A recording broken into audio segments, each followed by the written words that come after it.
It's time for another Business Signs and Blessings podcast. I'm your host, Whitni Schmidt. From marketing and advertising executive to agency founder, join me as I talk to local business owners and founders about their entrepreneurial journey. We'll get real about marketing, advertising, branding, and social media in this digital world that we live in. Scott, welcome. Are we starting? Okay. Yes. Hello. Welcome to the show. No, it's not going to be that formal. Hi, how are you? Great. Thank you for coming to chat with me. It's so much better doing it here than actually in the office. Yes, it is, because you're always standing up and telling me you're going to leave in 15 minutes, and then you stay for 45. And I have a short attention span as well, so to get me here for this period of time is good. I know. In one place, focused on one thing. That is true, but you do have your phone in front of you, so I see that. Just in case. And it's open, so you can just... It's closed now, so now we're closed. good. No All right. distractions. Okay, great. So yeah, this sit down is kind of one of the first ones that I'm doing because obviously we're partners in this whole endeavor, and this is our actual 4-year anniversary month. It is, isn't it? Wait, are we going on 5 or is it 4? So 4 years ago, It was January 2020. right? We're but about to we be in met. 2025. Right, we met in PJs at the wrong PJs Yeah, in Lakeview the wrong PJs. because I told you on Canal Street. Yes, When it was Canal Boulevard. and I went downtown. Yes. When you were in Lakeview. But that's a great way to start off a working relationship, and it really hasn't changed much since then. No, it hasn't. But, just like anything that works really well together, there's two sides to the coin, and the yin and the yang. Yeah. We probably couldn't be more different Correct. in the way we approach things, the way we think, the way we operate every day, the way we act, the way we process things, and it works. So, yeah, we are very different. And I think having a team where you have a male's perspective and a female's perspective, especially whenever, target audiences obviously are comprised of both. If we're just like hopping right into what we do in the partnership. So, yeah, I'm kind of thrilled to have a partner who is so opposite from me. So even our media consumption patterns, as we were joking about earlier, like you asked me if I'd seen something on TV and I said, I don't watch TV. And I rarely do anymore too, which is concerning for what we do. It really is. No, it's not though. But I have the rebuttal to that. Right, but there is an evolution. We evolve just like viewing patterns evolve, but it's a culture change right now where so many businesses, so many people are used to a certain way of doing things, and it's not really like that anymore. Like, you don't have to advertise on TV. You don't have to advertise in the newspaper. How many people still hold it in their hands? I still like to hold the paper in my hands and feel it and read it sometimes. I still do that. But a lot of people don't, and I understand that. It's a digital world, and digital consumption is at an all-time high, and we're just sort of scratching the surface of what it's going to be, I think. 100,000% agree. And it's insane how, number one, like we're in a market that's in the South, and we just fixing your microphone This again. went down again. I'm not. It's okay. It doesn't want you to talk. It really just wants me to be Here I am. in the light. Now we're good. I think it's You're done. good. No, I couldn't agree more about the way the consumption patterns are just so drastically different. And living in like a post-pandemic world, which nobody likes to say that word, but whatever, I'll say it. Like living in a post-pandemic world, these, I think the older demographic was just kind of, their hand was held, so to speak. And like, I remember the menus, like with the QR codes, that was like a big deal.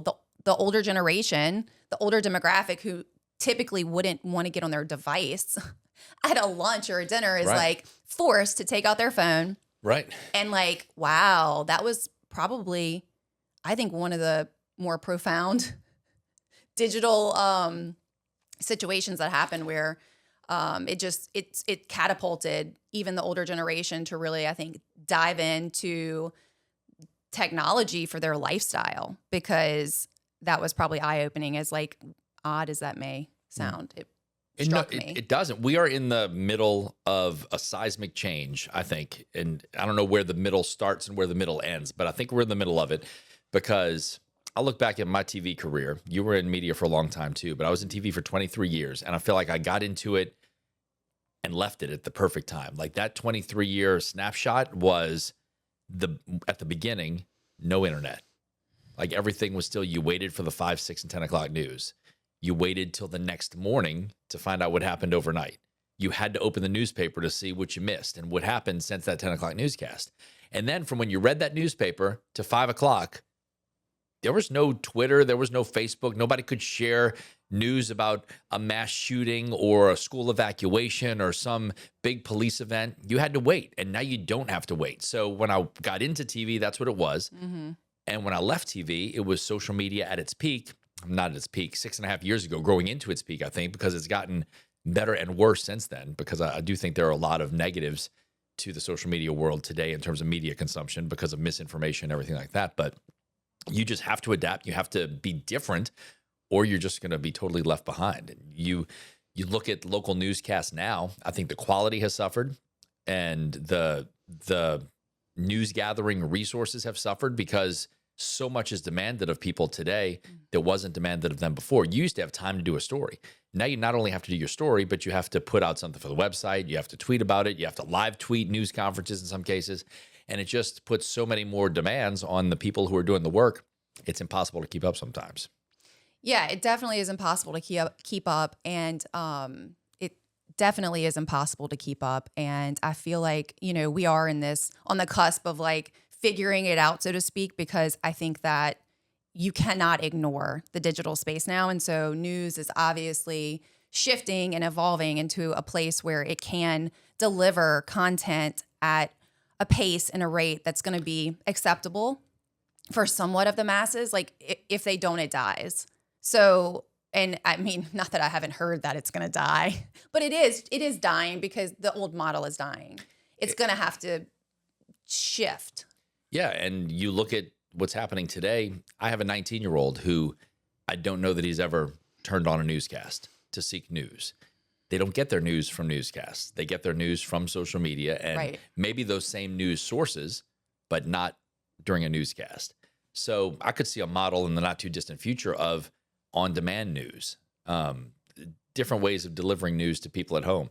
And the network model of newscast and networks supporting local news may go away at some point when these networks realize that they might be able to make more money programming these spots themselves, and they don't need to make it available to the local newscast. Then all of a sudden you're going to have a couple of independents in a market, and it'll be survival of the fittest. Right. Maybe like Lord of the Flies out there. You see who is standing at the end, and the strongest station in the market might be the one left standing as an independent because they won't have that network support, because with streaming and everything else, it's I think it's so hard to predict, but it's so easy to see how it's going to be vastly different. Yeah, I think it's like, I don't know, I can just envision it being like little Hollywoods per market. Like you have one house that like hosts all the talent, and like the talent is there. And if you want to consume that model, it's going to be, a specific type of deliverance, and it's not going to be so competitive as far as it's going to be aggregate. And I think that it's so fascinating, as you were kind of before we went to news and just broadcast and advertising. I think it's just fascinating how consumption patterns are so vastly different. But at the end of the day, I was driving here, and I had a 45-minute drive this morning, and things are so quiet out there on the road. And I was looking at the billboards, and I'm like, okay, like small, not even small, but like market opportunity for local businesses to advertise and to put their message out in front of the public, whether it is in the digital space or it is in more of a traditional sense, regardless of like how people are getting their news, it still exists. And it's just a different landscape. And like you said, I don't know that business owners have fully waken up to what's happening, because they don't really, they're running their businesses, which is a whole other situation that takes all of their time. They're not necessarily like looking at the trends. You know what I find a lot of businesses that we deal with are looking for is, number one, quick digital results and a fast turnaround on things and a lack of patience. I talked to a potential client a few days ago. I haven't shared this with you yet. Okay. A potential client a few years ago who's in construction, who wants to be the guy that you see when you Google contractors near me. This was in X city and contractors near me in X city. And he said, this guy comes up at the top of the search and people say they find him online, and you Google me and you don't find me. And there are a number of reasons for that. And we got into some of it. And I brought in our web guy, Ray, to talk about some of the options for them. And really, their website's a disaster. And they don't have the proper keywords inside that website to help with SEO. And they don't have a Google business page set up, which is a problem. Oh, they've been around for 30 years, and they have one review on Google when you search. And that helps in search, and that's part of the problem. But they just want this to happen, and I understand wanting it to happen, but it is a process and it takes time. There's a couple of others that we work with now and some in the past that have not seen results in 6 months, and like, I'm not seeing results, I'm out. Right. Or some are saying I need to see the results or I'm out. And it's hard to convey how much of a process it is when you're talking digitally, and that it takes a while to move to the top of search engines, right, and to get those things in place to do that, and to build a brand and to make a name stand out. Correct. You can't do it overnight. I mean, if you wanted to spend a absolute fortune, it's a little bit easier to build a brand overnight. Correct. And move in that direction. Most people don't want to do that. Most businesses don't want to do that. So it is a process. Yeah. If you've got unlimited money and deep pockets, call us, and we will happily build that brand overnight. Right. Yeah. How many markets do you want to attack? Right. Like, and what size? I can tell you how much. Personal injury attorneys who come on the scene, you'll see a guy come out of nowhere. Yes. Like, who is this? And he's on TV all the time. Right. And you can build a brand pretty quickly that way, with billboards and TV and social media, and you hit from all angles. But not everybody can afford that and do that. Yeah. So just by the way, that's a whole industry where these big corporate type, I don't even know, what are they called, that fund these campaigns and markets, and they basically like bring in talent from an industry, and it's a lot of times the legal industry, and they turn on the machine. Yep. Because it's an advertising, marketing, branding, saturation, visibility machine that's turned on. And at the end of the day, like, these are all services or products that are being sold or offered to the market. So as long as there are no regulations broken or anything illegal done, like, you pretty much can say whatever you want to a certain degree. And some industries aren't even regulated. So, and then good luck with regulations in the digital space. Right. It's like the Wild West out there a little right. bit. Like, you can I remember taking on a personal injury creative within the last few years. And it was like, okay, like TV, you got to get all this approved. You have to get your script like looked at. You need a storyboard. I'm like, okay, like, totally had to pre-submit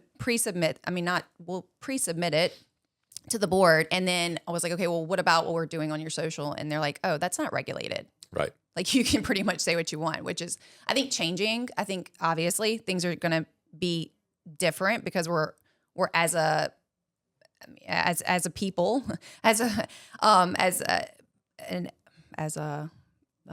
developed. That's what I was trying to say. As a developed nation, like, we are evolving and we're learning on the fly, because all of this technology is, I think, a lot of it is new. So, I had a point. What was I going to say? I'm used to this though, so it's fine. It'll come back to you. It'll come back to me. It'll come at some point. Yeah, Jonah, you can cut right here, okay? No, I was going to say something really good. Well, now the anticipation is built, and it has to be good. It's going to come out organically later. So yes, I think as we go through our evolving business in the world that we're in public relations, branding, traditional advertising, digital advertising, the things that we help people with every day, it is such an evolution. There's so many people coming at you from different directions. But I always tell people it boils down to some simple things. And really, one big simple thing is telling a story. And that's what I did for a long time in media, was tell a story. You tell stories every day, and every business has their own story to tell. And who are you trusting to tell that story? And is it being told in the proper way? Are you conveying what your business is to the right audience, to the right people who are going to consume your information? Are you being portrayed digitally and in other ways? the way that you want to be. And how's that story being told? And Okay, I think I that's remember. on a basic level. We're storytellers and we want to tell people stories. We do. And that's what I forgot just a moment See? ago. And we triggered right? it in that conversation. You did. Thank you so much. What I was going to say is like, as you were telling the story about what it takes to build a brand and to build your reputation, it's like planting a garden. It's harvesting a crop. You have to plant the seed. You have to take care of it. The environment has to be supportive. I mean, there are remedies for things that go wrong, but it's almost like I feel like marketing and branding is 100% alive. It is. It is. I ask every client when we have a first conversation, like, we have to focus on what makes you different from everybody else who does what you do.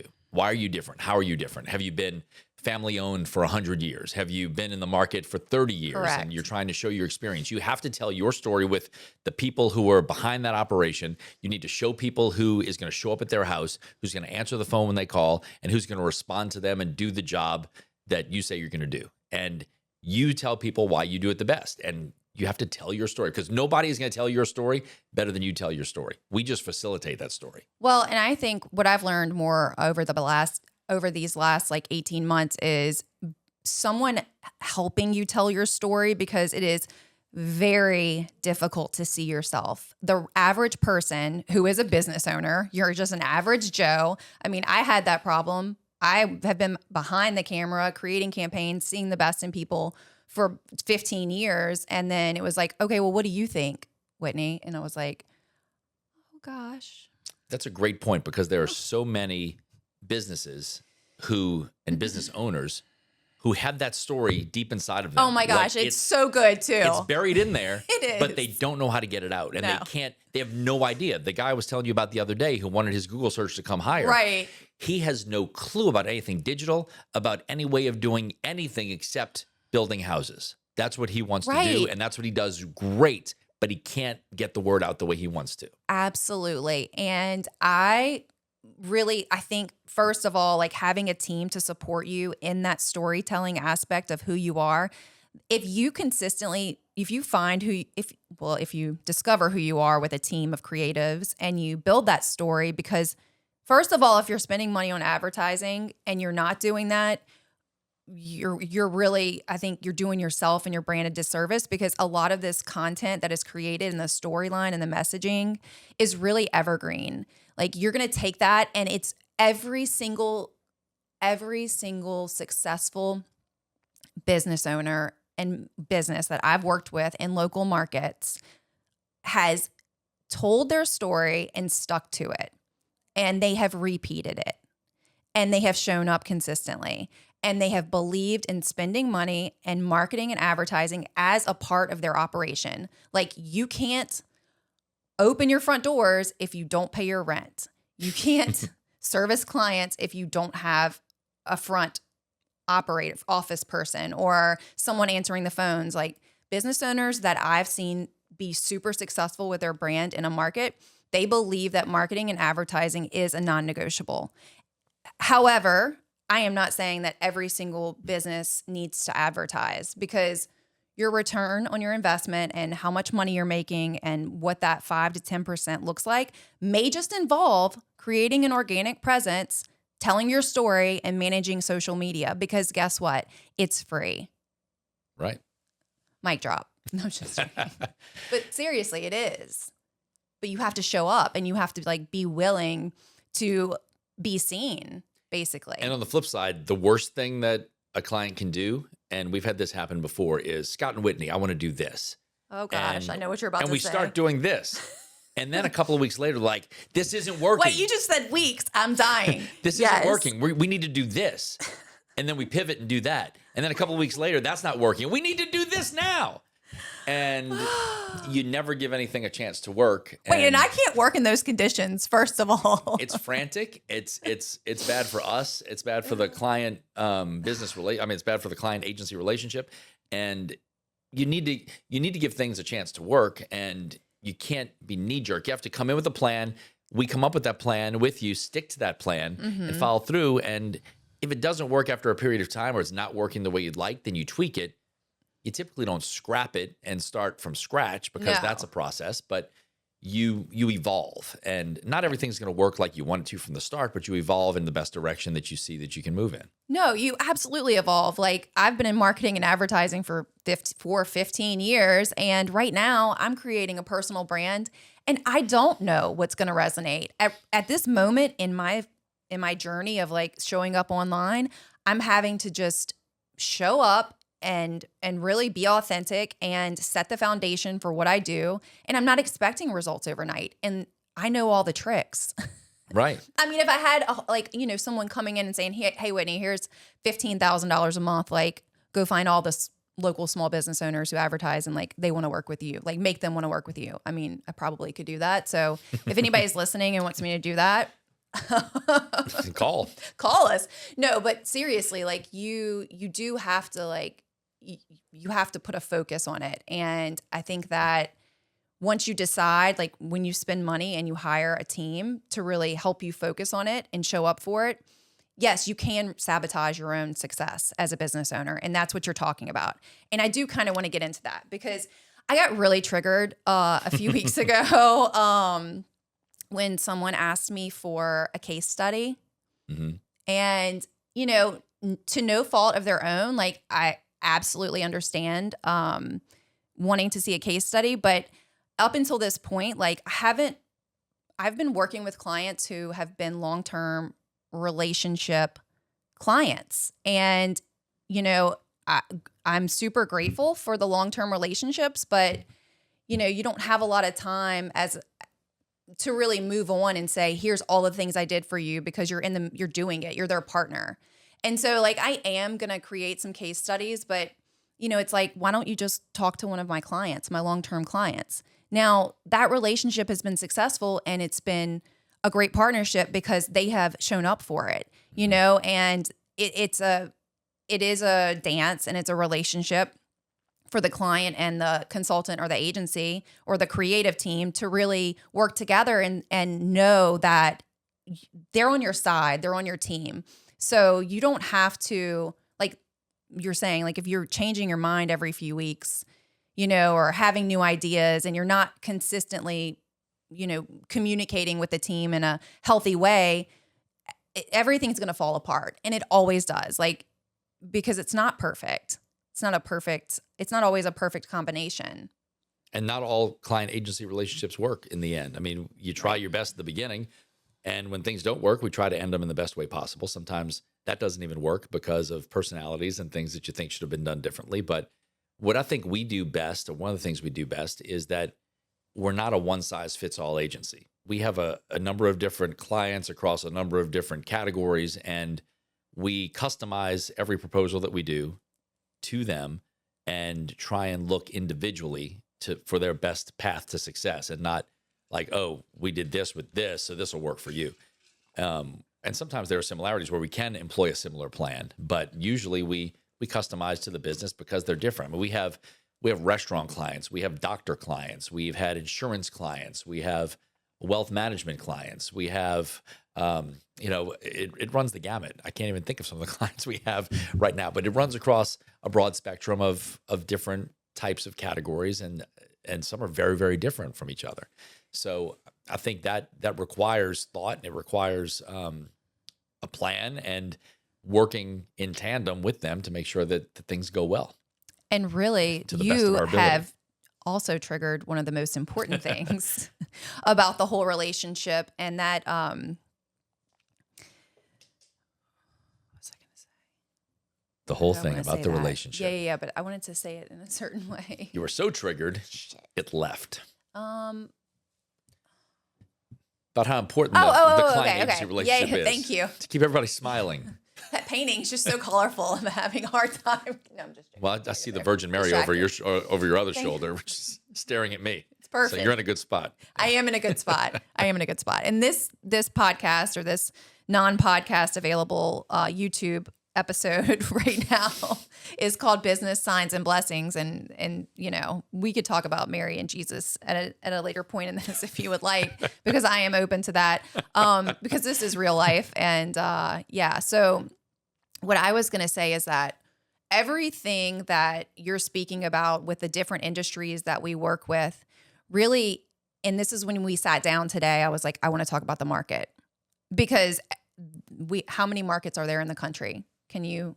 100 and what, 10, 11, 12, something like that. Something like that. Yeah. From New York City to Bozeman, Montana, I think is the smallest market still. Well, it might not still be, but it's okay. It's around the bottom. Look, and I could look it up. 210. I think there's 210 markets, not 110, 210. Okay. I think it's around 210. There are 210 markets. Roughly. Something around there. Go ahead and chat GPT it. I always gave the example when I talk to people who are going into radio, television, film, want to go into local news. They look, you could work in Bozeman, Montana is my favorite example for the first few years of your career. And you have to be okay with that because you're probably going to travel. You're going to be far from home. You're going to work weekends. You're going to work holidays. And I'll talk real to people who want to go into local news because honestly, I don't think it's a good choice right now. Yeah. People who are going into that, I'm like, if you can do something else, do it or have a really solid plan B. I think you have to have a personal brand. Like you have to kind of get in there, and it has been for so long. That's a whole different topic. Let's finish what we're doing and then get into Okay. this personal brand stuff. Okay, yes, how correct. some people can go off the rails easily, and yes. there's no semblance of professionalism anymore in some fields because of people's personal brands used the wrong way. Mm-hmm. And they lack a strategy and a plan. Yeah. So, or they just lack any sort of self-reflection or I don't know what the word is. Self-awareness. Yeah. Thank you. They lack self-awareness. So what I was saying is that really what we're doing in our market is placing advertising and marketing and branding campaigns that are going to meet the client where they are. So you're right. We meet with clients who their website sucks or they're not posting anything that's relevant or that is authentic or timely to their business. Maybe they have no voice in the search engines or, they're just lacking a heartbeat. Or maybe they have a great presence and they want to run some really awesome ads. So we can meet a client at any level that they're at. And we can really, my whole brand is about like taking a client and helping them reach their potential. So I feel really good about like walking into a business, whether the business owner has 5 locations and he's in 2 markets, or he has 1 location, or she has 1 location and she's in 1 market. There is a map. There is a roadmap to how you can meet that client and help them at their own level of potential and budget. Because it does take money, unless you have like maybe your relative wants to like manage your social media. Wait, I manage, some of my relatives. Happens a lot, right. Yeah. I'm married to someone who I do help out. And I don't necessarily charge them. So if you're in that situation, good for you. And some people are very good at it and they can do it in-house and they can do their thing without a lot of external help. But sometimes it hits that level and they need a little kick. Well, and that's the thing right now. Like if you, as a business owner, if you're just that person who could have been a creative and could have really been in marketing and you have a knack for it because it is an art and it also is a science. Like I said, in my reel yesterday, it's not rocket science, but there is this formula that works. And I think that some business owners either hire people internally who can really make up for their lacking in their branding and messaging, or they try to do it alone, or they hire out freelancers, or they just don't do anything. And usually at some point, those internal people, even if they are excellent at what they're doing, they still need help. They need external help at some point. Because most times they're young and like they just don't have the experience. Yeah, and we've played roles where we point those people in the directions of things. We help with social media posts. I know for one client, we created a bunch of video content and handed it over to them. Mm-hmm. And we're not handling the social media, but we just handed it to them and said, here you go. But they're like, how should I do this? How should I do this? How should I present this? And we go back and forth about how they put that out there in the right way. So you're not just wasting that content. You're just not portraying it in the right light. I mean, how many times have I gotten a hold of a client and they're like, yeah, we did all these shoots, or like we had some videographer come out and like they're not using any of it. I mean, it does happen. People don't know what to do with the content sometimes. Well, look at what we're doing today. There's going to be a long completed piece of this. but then it's going to be cut up into a bunch of different pieces that'll be used as reels. And that's what people don't do enough of. You'll have all this video content and you can cut up. I mean, if you have an hour's worth of stuff, you know how many 10-second clips that is to cut up and put into reels, 15-second clips to just drop in real fast. It doesn't have to be long. It doesn't have to be extensive. It just has to be eye-catching and quick and make a point. And that's what a lot of people don't do. And the attention span on social media is worse than my attention span. I mean, you've got seconds to catch people, and that's why most reels are relatively short. If you're going more than 20 seconds, 25 seconds on a reel, you're kind of defeating the purpose of a reel because it's supposed to be short, it's supposed to be snappy and quick. If you're going a minute and a half, it better be a really good minute and a half, and it better be solid content. But if you're trying to get a message across, do that in 20 seconds. Like, be succinct, be to the point, and get it out there and make people watch it over and over again. Right. So there are some tricks to make people watch it over and over again, which I'm learning on the fly. Yeah. If it's 8 seconds and you have some text that's too fast to read and they have to watch it again and again to get all that, then that's views and that counts. That is a tactic. Yeah. Yes. So, yeah, I mean, it's like this blue ocean right now. Gosh, I just like want to take a moment for that. Well, do you know, as you're thinking about your blue ocean and looking at that, it is so... What reels can do, I think a lot of people may underestimate the power of reels because you can have 150 followers on Instagram. But if you put out a good reel that you share to Facebook and it's shared to the Facebook reels and it's shared to the Instagram reels, you can have a reel that has 20,000 views on it when you have 150 followers on your page. You're hitting all those new people that have never seen your stuff by just putting out a reel that might have some good hashtags, it might have some good keywords in it that's going to build some traction, or it's something timely, or you use trending music or whatever, and you can put it out there and get good results and introduce a lot of new people to your brand by spending $0 and just putting out a good piece of content that people gravitate to. One of our restaurant clients, we did a reel the other day. The Instagram page has 200 followers right now. It's a relatively new Instagram page. 200 followers, but we did a reel the other day that got 600 views. So you're hitting another 400 people that have never seen your stuff before or are not familiar with your stuff. And we have one that has 15,000 followers and a reel got 150,000 views. And you're just posting it on the reel page and you're putting good content out there that catches people's eyes and they share it. And the best kind of social media spend is the kind you don't have to spend money on.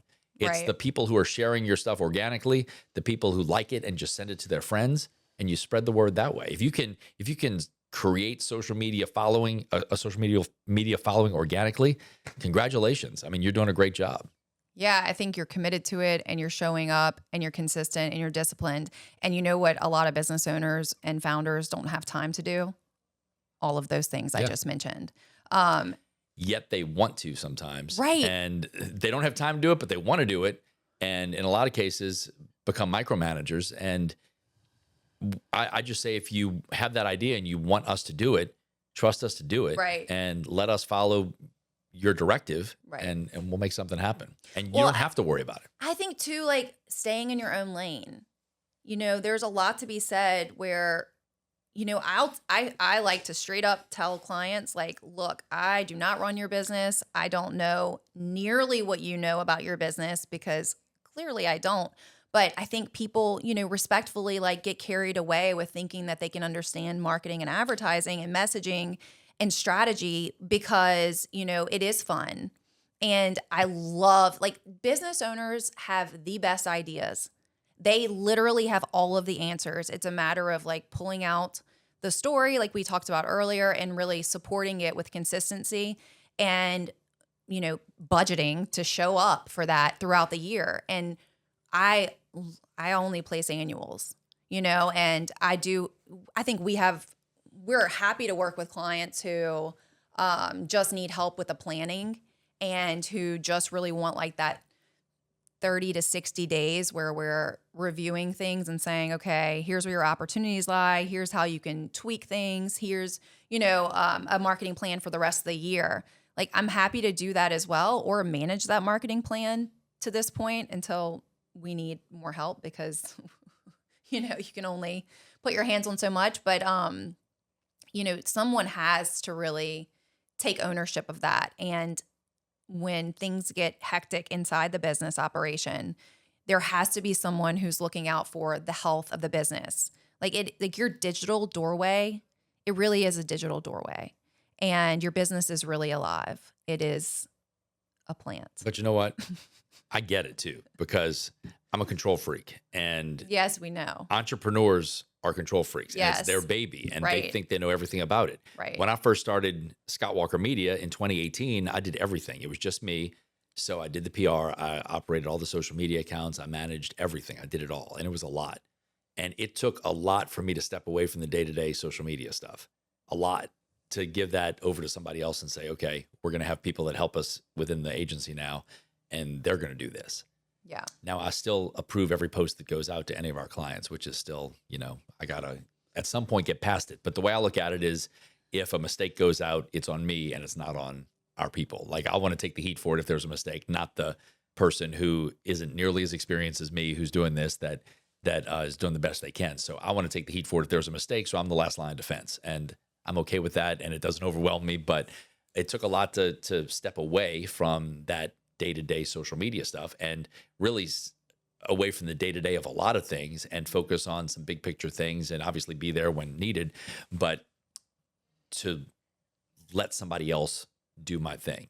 And I had a small business. I owned Shipley Donuts on Metairie Road for several years, and did all that too, like separate from the agency. I did all the social media, owned the business, did the social media, did all the ordering, order all the products, did everything.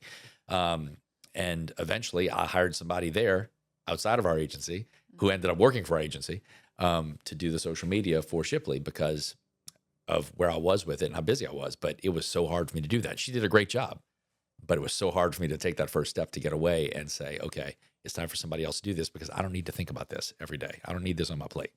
Right. When you can clear your plate of things that are not as important, and if you clear your plate of like the potatoes and the beans and the spinach and the carrots, What are you going to eat? The meat? and then you only, focus on the protein? steak, and you can focus on the steak, then I think you're You in a will good get spot. stronger. You're in a good Hey, spot. they do say like eat protein to, Right. Well, to get stronger. And I'm not saying because you need the other stuff. you need the meat and But you don't the need- potatoes and the vegetables. But you don't need to focus on. If you can focus on Correct. the steak and eat the hell out of that steak, then you're in a good spot in your business, I think. If you're good enough to be able to give the potatoes and everything else to somebody else and say, Right. you worry about these, I'm going to focus on this. I'm still going to eat the potatoes, but Right. I really want to eat the steak. Yeah. I think That's a wild food analogy. It just came out of my mouth, but I think it works, and I think it can apply to a lot of businesses and the way they look at things, because a lot of them are control freaks. A lot of them don't want to let go, and that's why we build the relationships, and that's why we try to get comfortable with you. And I don't think our client agency relationships are just transactional. I think we really know over time we've built a lot of strong relationships. We've built friendships, and they've been long lasting. I have a couple of clients that are my original clients from 2018 that have been around, obviously. But look, that being said, I think there's a shelf life for a client agency relationship. And if you go a couple of years in PR and whatever, social media, I think you've done a good job. And I do not get offended. I don't get upset if somebody says, this has been great, we're going to move on to this and do something else. I think we've served our purpose. We've helped them grow, and it's been 2 good years or 3 good years, whatever it is. I mean, a lot of times you can teach the client's team and teach the client what you do, so to speak, in a very patterned way for them to repeat. Isn't it great to see somebody take it internally that we've worked with and do it in a great way? Like they take what we've done. They're like, they have all of our assets that we've built. We give it all over to them, and they do a great job. Yes. And I think that, some people are ready to kind of put a pin in growing, and they really just want to maintain their brand and their business. And that's another conversation for, what is a business owner at the end of the day? Like, are they coasting? Are they growing? Are they slowing? Like, what's happening internally? So I think there are many reasons that, a shift happens with agency client relationships. But at the end of the day, you should be teaching your clients if they want to learn. That's basically what you are. You're a marketing coach, so to speak, because it is a strategy, and there is a consultative approach to working with a client. It's not like hand me all of your numbers and data, and I'll come back with like a high level figure. It's a collaboration, and that's one thing is not everybody wants to show up for the collaboration. And some business owners are just kind of happy doing it themselves, or, it can be done 100 different ways. And I would say try to find somebody who offers something better than we do in the market, because what I believe about us and what I know about us is that I brought 23 years of on-camera TV experience to this agency, and you brought almost 20 years of behind-the-scenes experience from a newsroom to this agency. And I believe that the best thing that we do in this place is get clients noticed. And at the end of the day, isn't that your goal? To get noticed. You want to be noticed in a crowded marketplace. So we get our clients noticed. I would challenge anybody to say that they've got better media relationships in the local and regional market than I do, and can get clients on TV and get them earned media better than I do. And that's not to pat myself on the back. It's because we leverage those relationships within the company with reporters I still know, with anchors I still know, with executive producers and assignment managers that I still know, to get our clients covered, get them on TV, get them written about, whatever it may be, and to get that out there. And that's free. That's the earned media. That is free. That's the best kind you can get. You don't have to pay for it. But then when they pay for it, find me somebody who has a better advertising background than you, who has better relationships than you, who can get better deals than you on buying a bunch of different things. When you lump all that together, that's the reason we joined forces back in 2020, was because we filled the voids that each other had. Right. And it makes us a pretty well-rounded agency when somebody comes looking for whatever, from PR to advertising to digital advertising to whatever it may be, social media management, everything. We can offer that at a great price point that I think is probably lower than a lot of the other agencies, because we don't have a lot of overhead. We don't have a huge staff. We're a boutique agency that does it very well in-house, and we've got a lot of resources and got a lot of knowledge of this market, and it works well for us. And I think at this point in my career, I took a step back over the last year, a hard step back, to say, okay, what do I want my future to look like as far as servicing the market and local clients, and really being of service to myself and my own lifestyle, and also, basically selling my knowledge and your knowledge and our agency strength to people who want it in a non-traditional format. And, like you said, earned media is free. Social media is the new earned media. Mm-hmm. And if you can be consistent and you're providing a service, and if you're not successful already, okay, alert, newsflash. Spoiler alert. If you're not successful already as a business, I don't want to save you, because there are some red flags, And if we do try to come in and save you, you have to be willing to give it a lot of time, because you've already dug yourself into a pretty deep hole, and to get out of that hole is a challenge. So we will take those on sometimes, but yes, in the right cases, in the right situations. Cases. Yes, and we don't, because it's not easy. Right. Jonah, you can cut that. I don't want to save them. I do want to save them. Jonah, leave that in. It's real life. No, don't cut it. No, because it takes a toll to save someone. Like recently, speaking of saving a client, recently we were running a campaign, an advertising campaign, tens of thousands of dollars a month. And, businesses sometimes want to have their internal team handle parts of the operation that they're really not equipped to handle, to no fault of their own. Because if you ask an employee to do something, I feel like, especially in this economy, like with where we're at, like they're going to say yes. They're going to they can go to YouTube University. And that's literally what this internal team member told me. He's like, yeah, I went to, YouTube, and I was looking at how to set up this tracking. And to be really blunt, you can lose money really easily. And I've seen clients lose money. Speaking of this campaign that we're running, the tracking mechanisms were not accurate. There were so many inefficiencies in the spreadsheet report, right? How it's boring as that is. But you need to know like where your activity is coming from.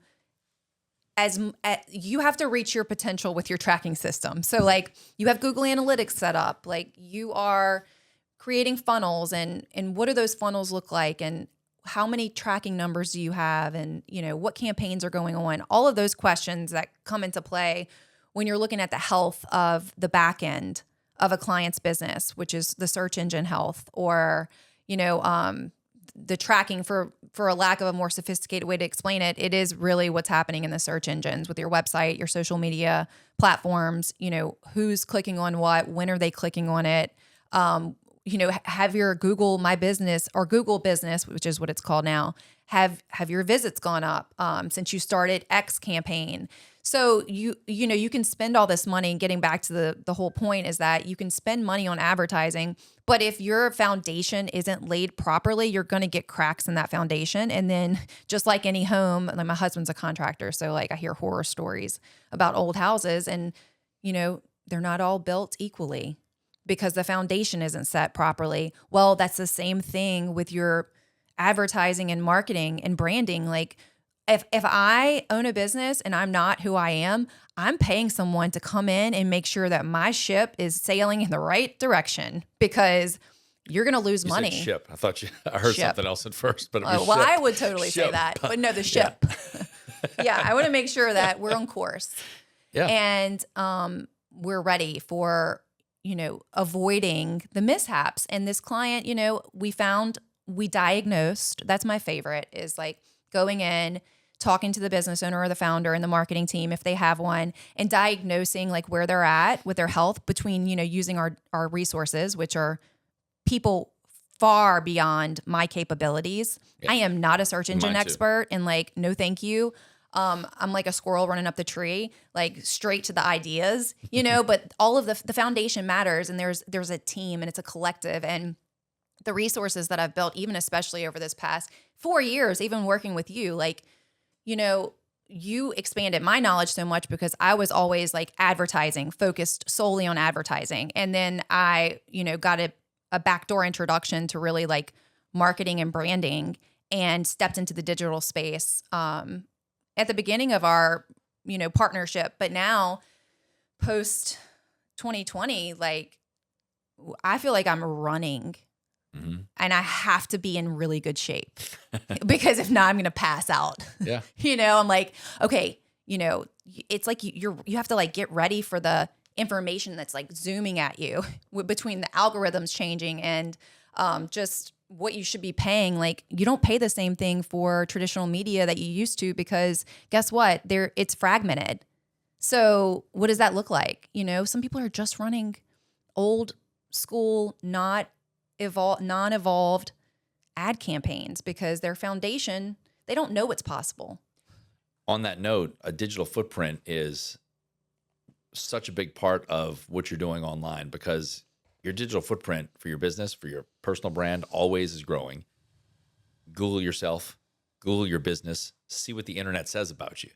You can only control part of that. I mean, the rest is out of your control. It's what other people say about you. So you better make damn sure that what you're doing is buttoned up and it's good, and what you represent digitally on the part you can control is a positive representation of your brand through your digital footprint, because you could have a bad review, you could have upset people, you could have a lawsuit, you could have all these things that you don't have a lot of control over that are on your digital footprint. So when people Google your business, make sure that they see the right things, and make sure that you can't get rid of there are some companies that can charge you a fortune to say they delete bad reviews and they get rid of some things, but most people can't afford that, and it's not always guaranteed. So you do the best you can, you hope for the best, but you need to make sure that your digital footprint for your business, for your personal brand, is rocking and rolling and it's in good shape, and you don't adversely affect it yourself. Yeah, definitely.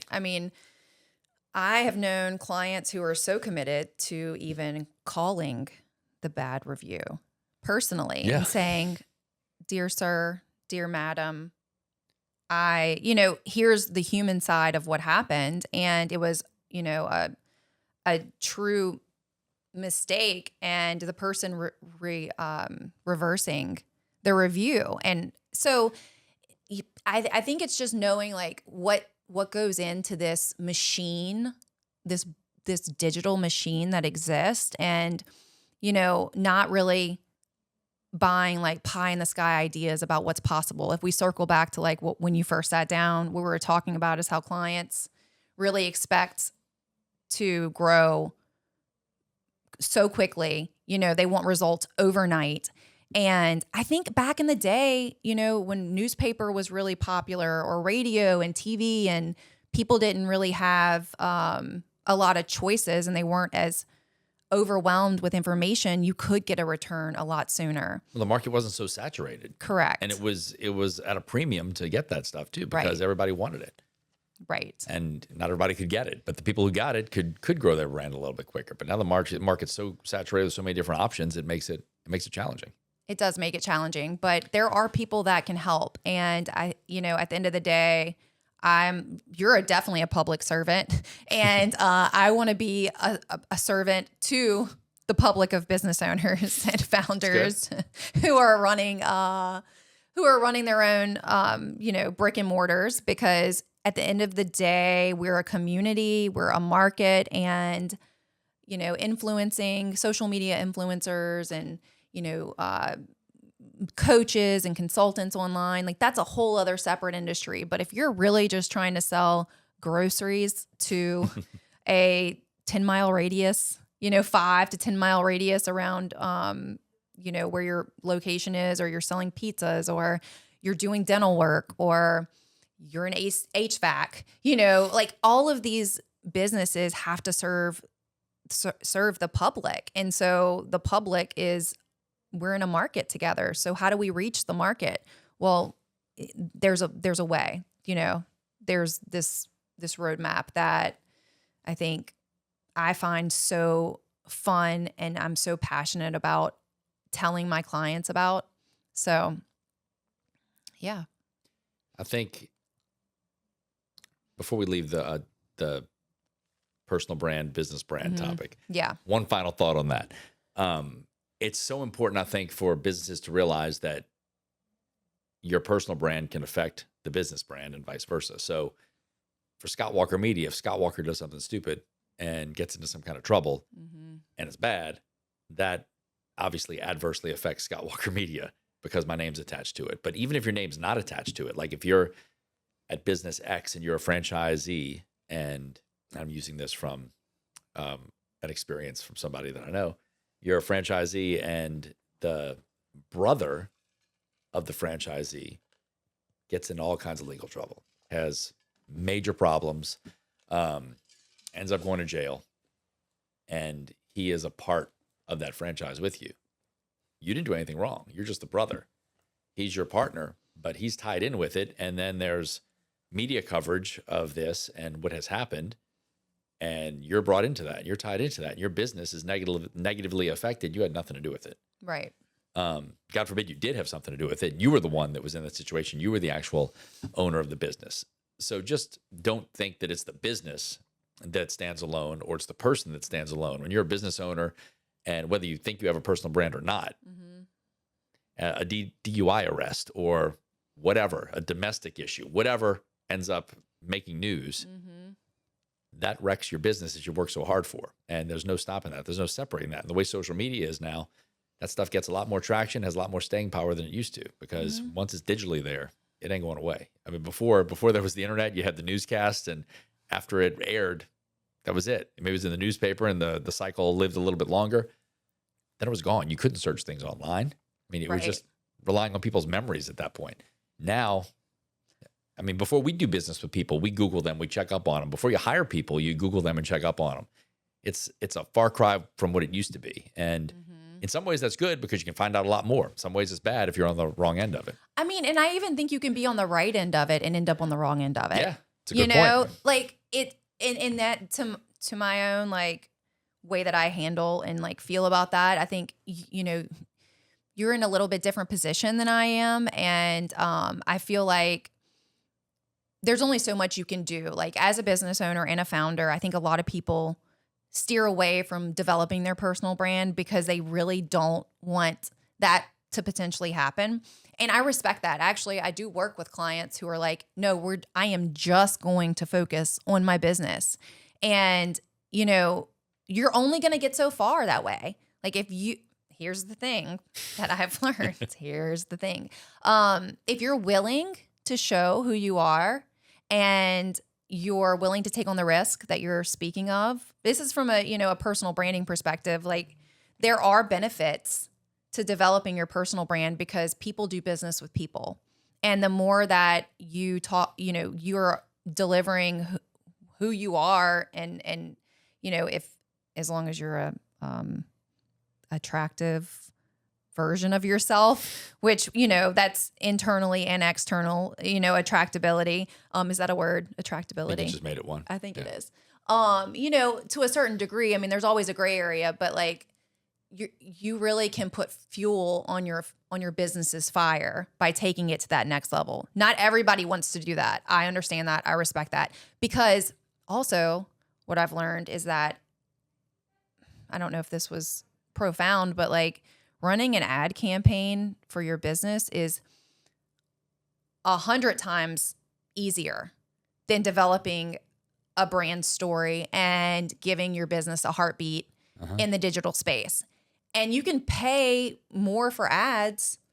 You're going to pay more for advertising monthly than you would for an organic branding marketing campaign, a digital one that's necessarily you don't have to pay for, so to speak, because you're not paying, it's free. Social media platforms, the digital space, it's free. So to, as an organic platform. But when the ads go off, what are you left with? Well, there is some residual effects from your advertising campaigns, but it is going to eventually die.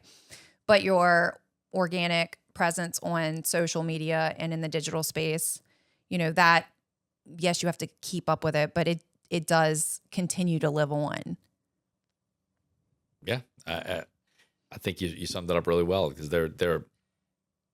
when you look at it in the end, there are so many different things that affect the success or failure of a business, and not everybody's going to succeed. Not everybody's going to fail. And you hope that obviously when you're looking for help from somebody like us, that we help you succeed and we help you grow your business and we help you become what you want to be. That's not always going to be the case, but we're going to always do the very best that we can to make sure that you're as visible as possible. And we put your business out there and we do what you asked of us.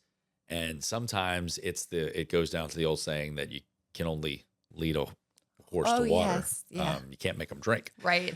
And, those stubborn things. Yeah. And sometimes my dog sometimes will stare at his food and won't eat it, but he wants treats. He wants the treats all the time, but he don't always eat the food. And like, you got to eat your food. You can't go straight to the treats. But I don't understand what you're saying. I just want treat. You can't go straight to the treats. And a lot of businesses want to go straight to the treats. And you got to eat the food. Right. Well, you're a What's good with all dog the food parent. analogies today? I don't know. Maybe you're hungry. Maybe I am. You had a great bagel for breakfast. I did have an amazing bagel this morning. But yeah, I think businesses it's complicated. Like what we do is complicated. It's not easy. Like we said, it's not one size fits all. This is a challenging field every day because it evolves and we evolve and strategies change and feelings change and thinking changes. But I think when we work together with a client to come up with the best possible outcome, and you give it your best shot, at the end of the day, hopefully it works. But if it doesn't work, then you can be in a good enough spot. And that's what we try to be, to where we say, we tried, it didn't work. Right. And we did our best, because it's not always going to work. Like what works with this client might not work with that client. We go our separate ways and everything's good and you try something else. But we give it our best effort every time, and we do what we know works and what has worked for similar companies or other companies. And we use our backgrounds and our experience and our strategies that are proven to try and make businesses succeed. But sometimes we fail. And I'm not afraid to admit that I've had a lot of failures, and we try better the next time. But we do our best. We guarantee you that. Yeah. And who knows the market better than we do? I agree. I mean, and that's not to sound cocky or anything like that, but we really do bring a depth of experience and a wealth of knowledge that I think is hard to duplicate in a two-person agency. I mean, we're more than two people, but the two main people doing this thing, it's hard to find that type of knowledge and experience in this market for people our ages who aren't all that old yet. I'm a little bit older than you are. Right. Just a little. But, I think I'll be 50 next year. I don't mind saying it. And I feel like I've learned more in the past 7 years that I left TV than I knew before that. It's a different world, and it's a changing world, and it's changed a lot in those 7 years. And we keep learning. And I'm not afraid to say that I'm going to keep learning, keep changing, and keep trying to do new things that work best for our clients. And I think that speaking of failures, yes, you do learn from your mistakes, but the whole point Speaking of failures, thank you for pointing that out, Scott, that you've had a lot of failures. Thank you, Scott, for pointing that out. You've had a lot of failures. I think, a short-term failure is supposed to bring you to a longer-term win. And so when I'll just bundle this up into a present with a bow. Like when you're working with someone long-term and you have failures along with them, you're seeing what works and what doesn't work, so to speak, for the client, for the relationship, for the audience, for the market. You're there to really collaborate and pick up the pieces and shift into a different direction. And that's the point. Like, it's not going to be perfect. Like there's a human element involved, and these brands and these businesses, they have heartbeats, and it's not just a static situation. It's evolving, and managing a brand and let's make it simple. Like I want to make it easy. Let's do some evergreen ads. Let's be annually active. Let's make time for content and make time for collaboration. And really, there shouldn't be a massive failure unless you're not showing up for your part of the partnership and you're not showing up for your business. Just as much as if I don't show up and tell people what I do, then how are people going to know? They're not. So, I can handle the fact of failures, but there has to be, some sort of value there. And obviously that's what they say. Like the most successful people talk about their failures. So congratulations, Scott. You're the most successful person I know. Well, thanks so much. You're welcome. I like to look, and I think you're the same way. We're honest with people. We're brutally honest with people. Yes. And I think the more transparent you are, the more open you are, and the more self-deprecating you can be, then the better it can be. More power to you. And I like to have fun. I like to wake up every day and to tackle that day and whatever's ahead of it. I hate being in the office. You know that. I'm hard to find, but I'm running all over the place, and I sit in a coffee shop for an hour and a half, and then I run to the next thing and the next thing. And I work in a way that a lot of people might not be able to work, but I work in a way that a lot of people can work. Some people need that desk, some people need that computer in front of them, but I'm on an iPad, I'm on a laptop, I'm on my phone. I feel like you're all over the place. What is it when you like ADHD. Yes, it is ADHD, and I think we have that in common. But I'm not diagnosed, but I might as well be. It's like the game show where you're going to hit the buttons, and it's like the game shows where they had the red button. Pressure luck. Yes. No whammies, no whammies, no whammies. Yeah, I feel like you're just like constantly hitting the button. Try not to get a whammy. Yeah, you're just because a whammy wrecks your day. Yes, you're all over the place, and you're able to really do a lot, which I can admire from afar because. Yeah, I'm the person that wants to take 72 hours to think about it. Whereas you've already done the work 2 hours later and are asking me for feedback. And I'm like, where's that proposal, Whitney? Whoa, Scott, slow down. Like I haven't digested. Well, and I think that's nearly any of what I need to digest. I'm glad you brought that up because that I think is part of what makes our agency work well and part of what gives us stress problems sometimes too, is that my news background is different than anybody else who works in this field, who hasn't worked in local news, who works in PR, who works in advertising. Does not work like I work if they haven't worked in TV, because I worked on a daily deadline, worked in a daily deadline business where you had to do this by this time, you had to do this by this time. And at the end of the day, after 10 o'clock, that day was over and you moved to the next day and it was different. You snooze, you lose. Yeah. So I try to do, to the best of my ability, everything that I need to do in a day in that day. And I don't like to push things to the next day. So if I meet with a client and we have a great meeting, oh gosh, I'm working on that proposal that evening. Right. You want to use that. They're not going to get it the next day probably, but I'm working on it because you have to send it to me, so it's going to take 2 days. Whitney, did you look at that yet? Have you seen that proposal? Can I get some feedback? I'm having some coffee. Whitney. Hold on. Whitney. Well, I need personally, because you and I are different, clearly, which is why it does work. You were on the ad creative side, and I was on the deadline-driven side that... Okay, fair. That kept you alive because we had to produce the content. Oh my God, if I heard one more manager tell me how, there's a family of people here that you're responsible for, and there's families in that news department. I'm like, okay, whoa, I'm 25. Like, I love that. But like, I sold the Saints spot, okay? I sold 4 of them. There were only 12 available. I did my part.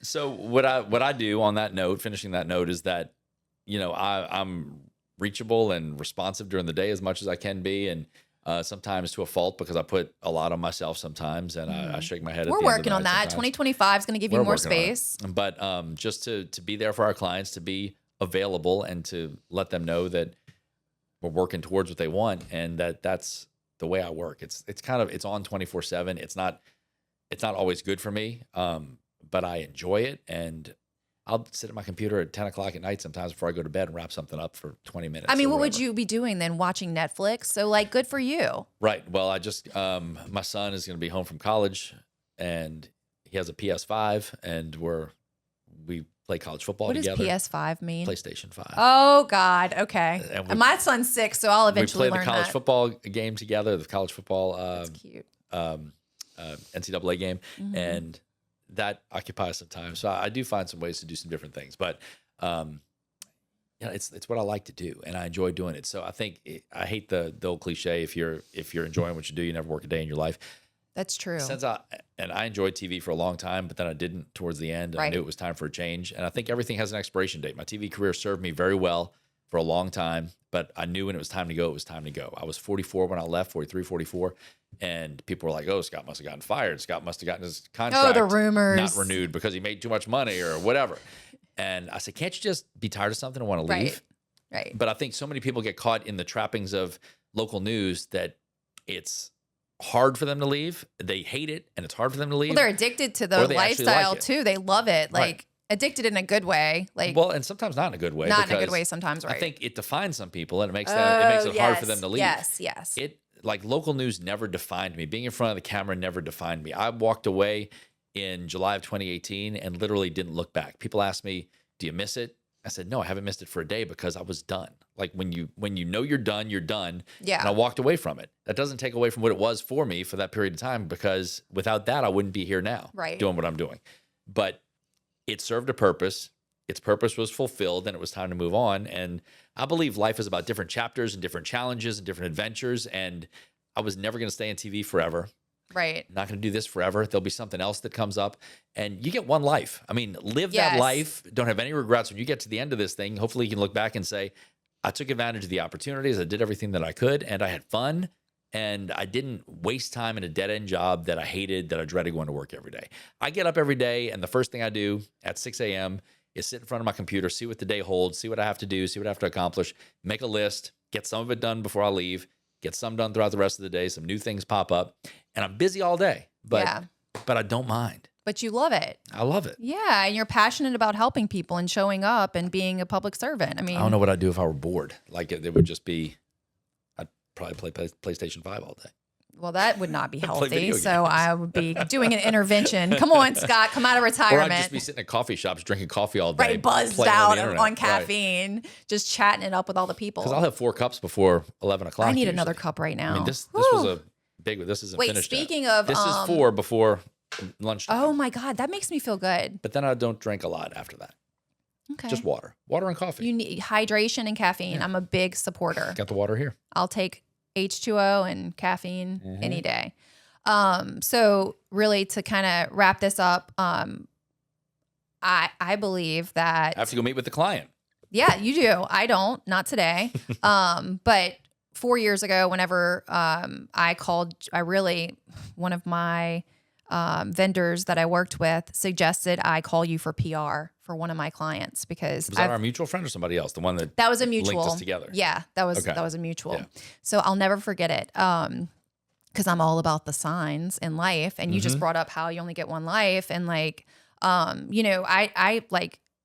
my best advice to anyone who has any sort of ideas in their mind, don't sit on them. Like, take action, and you don't want to have that regret. But so 4 years ago, whenever I was calling you to hire you for PR, I was driving to drop my son off at daycare, and all of a sudden it was in the morning, and I was like, oh, I need to call. It went like this in my mind. I need to call Scott Walker. Oh yeah, that guy. He told me that might be he might be great to hire for PR. Oh, my client could really use PR. I think we talked about PR. Oh, Scott Walker. Wait, Whitni Schmidt, WS, SW. Maybe we should work together. Ooh, I bet we'd be a good partnership. And that was literally on the way to daycare in the morning, which is why like my ADHD mind also goes off. But it was like, ever since then, like the partnership has been an asset to me in my personal growth and development. And now I'm just really ready to help as many clients really that I can and that want the help, whether that's for 30 days for a container of just like, come in and like WTF is happening in your business. Let me untangle the web that's been, created since like 2008. Maybe, like there's so many different variations of who needs help and what type of help they need as far as this marketing world goes. So I'm happy to have you to collaborate with, and thank you. Same. And I actually made this happen. So it's all me. This was my vision. This podcast, this partnership on the way to daycare. Do you remember where you were when we had the first conversation? Because I don't think we talked in the morning. It was in the afternoon. No, I was just thinking about when we finally talked, because I think you called me and I called you back. I was driving down Severn. I pulled off into the JCPenney parking lot by Lakeside Shopping Center. JCPenney. Nice. And I sat there and I sat in my parked car for however long we spoke that day. And you're like, what is she talking about? But yes. Holy cow, run fast. Meet me at Canal Street PJs. I mean, Canal Boulevard. Look.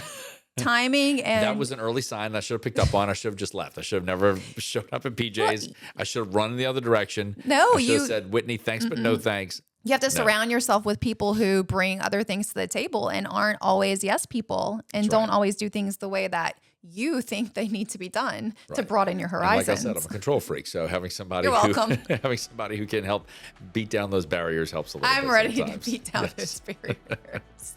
But it's been the last 4 years the best decision you've ever made.